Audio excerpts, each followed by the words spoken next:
Now, have you ever read a book because of the title? You know, some titles of books sound really exciting, don't they? You know, they speak of adventure, they speak of exploring, all sorts of things like that. I know sometimes, especially when I was younger, I used to look at the front cover of books, and if you saw things really exciting happen, then you'd go for that book. The book of Numbers is sort of the opposite, really. Most people don't read this book because of the title. Unless you're a maths enthusiast. I know there are people at least with us this evening. In fact, wow, we're actually doing quite well. We've got 2 former maths teachers and some other maths enthusiasts this evening. Maybe, you know, your first book of reading the Bible was the book of Numbers. But it doesn't exactly sound like a riveting title, does it? It's sort of like a book that sounds like accounting for beginners, doesn't it? That sort of thing. You don't really want to be. Apology if there are any accountants with us this evening. Only trombonists. Only trombonists, okay.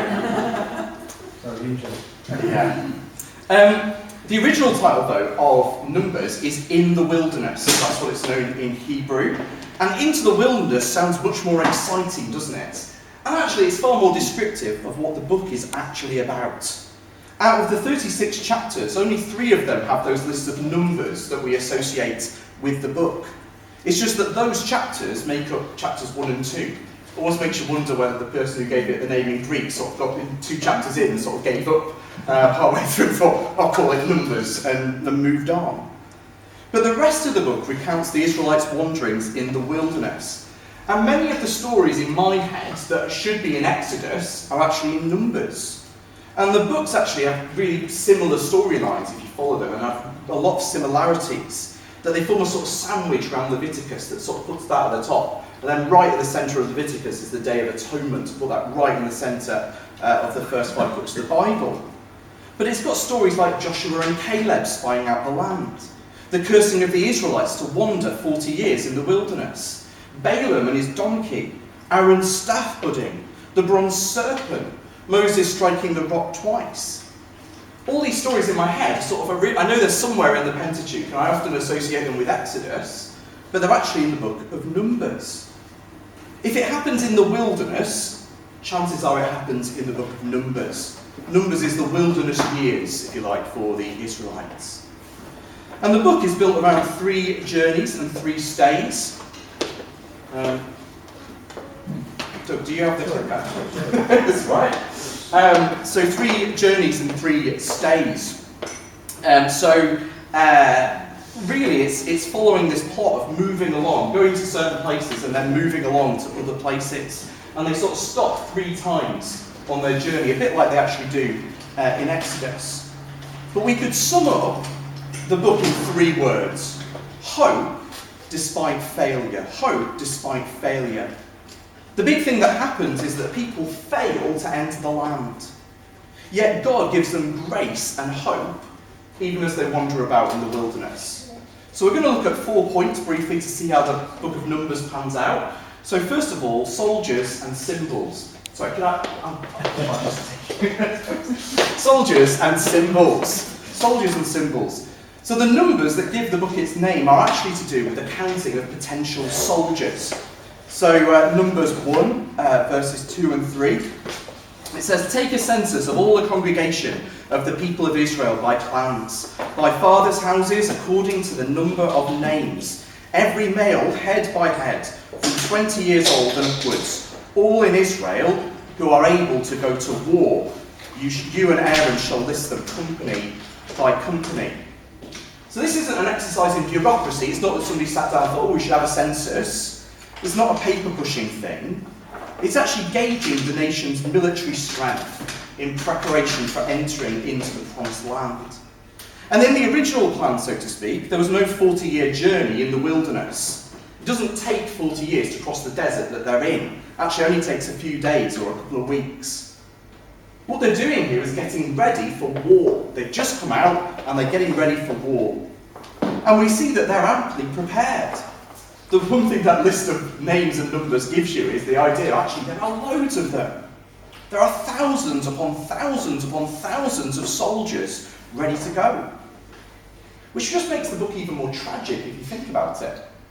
Because actually they were amply prepared to take the promised land. When we get the count at the end of the book, the next time the sort of numbers come up, we find out that the next generation is roughly the same size. And they're the generation that actually go in and take the promised land. So size-wise, they weren't too few, because the book of Numbers tells you that at the end they were basically the same size as when they were at the beginning.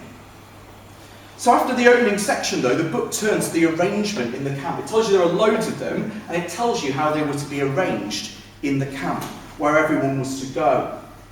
And this is how it sort of worked out. You've got the tent of meeting right in the middle, you've got the tabernacle, and then around the tabernacle were the people.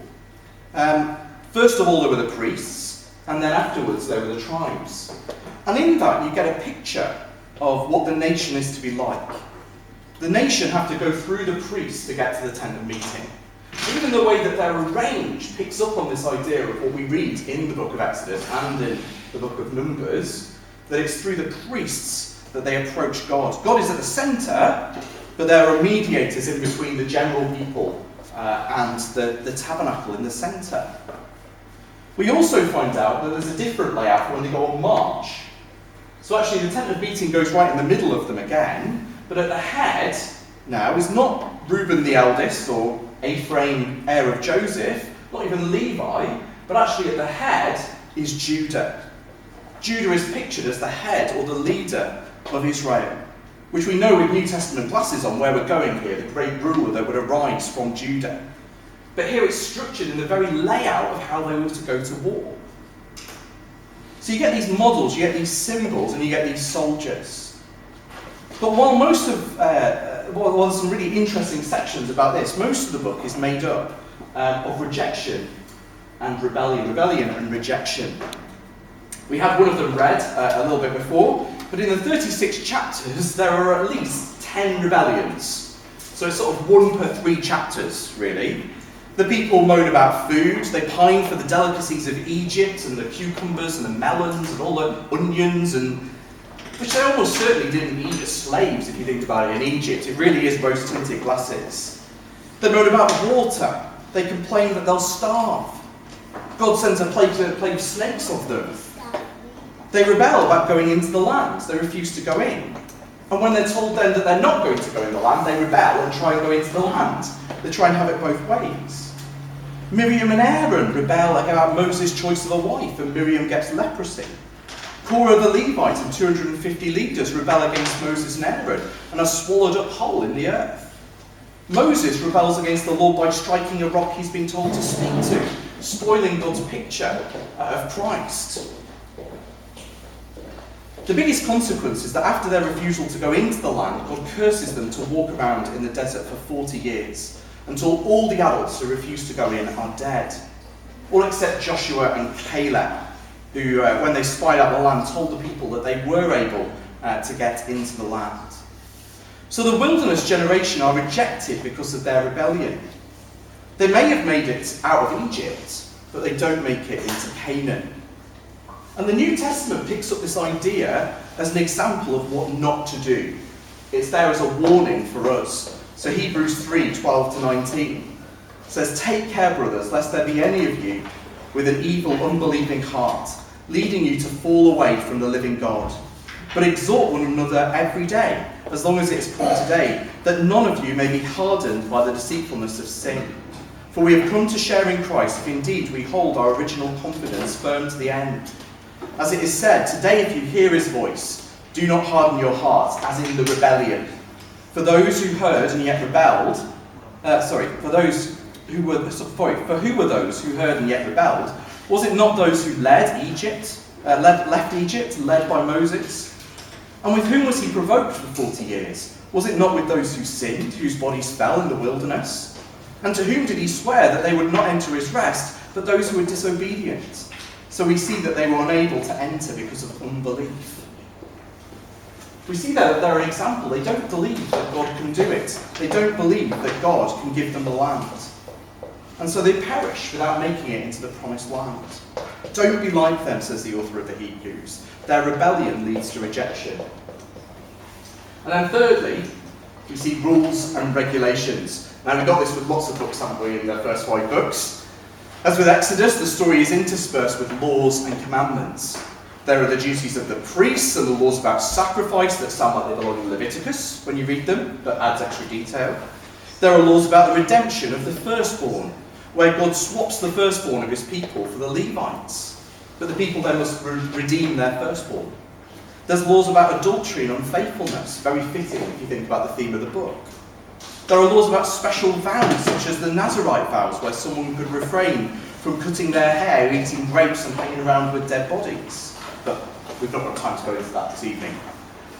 There are laws about wearing tassels on your clothes, murder and inheritance rights. It really is a bit of a hodgepodge of Old Testament law. But they often link in with what's happening in the narrative of the book. We often find that it's to do with what's going on. So if you want to know how these laws apply, then I'd refer you back to another talk in Leviticus from last year, when we looked at those laws and how they apply now. But it would be similar to what we said in Exodus and Leviticus. Lastly, though, we have bronze serpents and blessings. Bronze serpents and blessings. Despite the repeated rebellions, there is blessing in the book. Although the original generation all die in the wilderness, God does not wipe out his people, which he could have done, couldn't he? He speaks to Moses like he's going to do that and start again with Moses.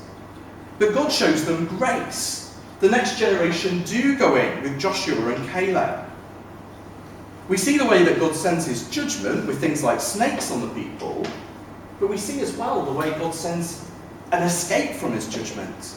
So he provides a means of healing from those snakes. The bronze serpent is put on a pole, and the people are just to look to it to be saved.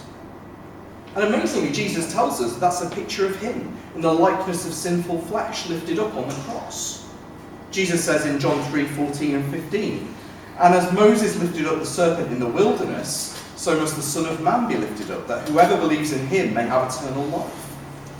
And there are a remarkable number of pictures of Christ in the book. So the rock that was struck in Exodus, that God tells Moses to talk to get the living water, that's a picture of Christ who was struck once, so that now we can just approach him for living water. Of course, Moses spoils that, but that was the picture. Speaking to the Israelites in the wilderness, speaking of the Israelites in the wilderness, Paul writes in 1 Corinthians, "And they all drank the same spiritual drink, for they drank from the spiritual rock that followed them, and that rock was Christ." So actually even the rock that they get the water out of is a picture of Christ. We see foretastes of the coming of the Spirit too, as the Spirit is poured out, not just on Moses, but on 70 elders in Israel, who prophesied for a short time. Moses looked forward to our time when the Spirit is poured out on all God's people, when he says in Numbers 11, "But Moses said, 'Are you jealous for my sake? Would that all the Lord's people were prophets, that the Lord would pour his Spirit on all of them.'"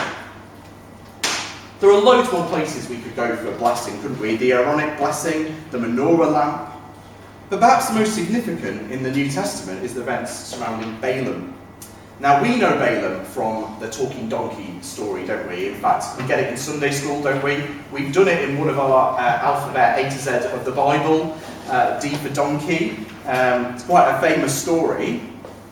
But really, the New Testament knows him not as the donkey guy, but as the guy who tried to use his gift of prophecy for money. That's probably what is referred to as Balaam's error in 2 Peter and Jude. Though in Revelation he's linked to the rebellion where they did things that they shouldn't have done with the Moabite women in Numbers 25. And as you read the account in Numbers, even though he tries 4 times, he's unable to curse God's people. He's unable to prophesy its defeat, but instead finds himself only able to bless God's people and prophesy his victory. He even prophesies that a great king will arise out of Israel, almost certainly referring to Christ. So Numbers 24:17, "I see him now, but not now. I behold him, but not near. A star shall come out of Jacob, and a scepter shall rise out of Israel. It shall crush the forehead of Moab, and break down the sons of Sheth."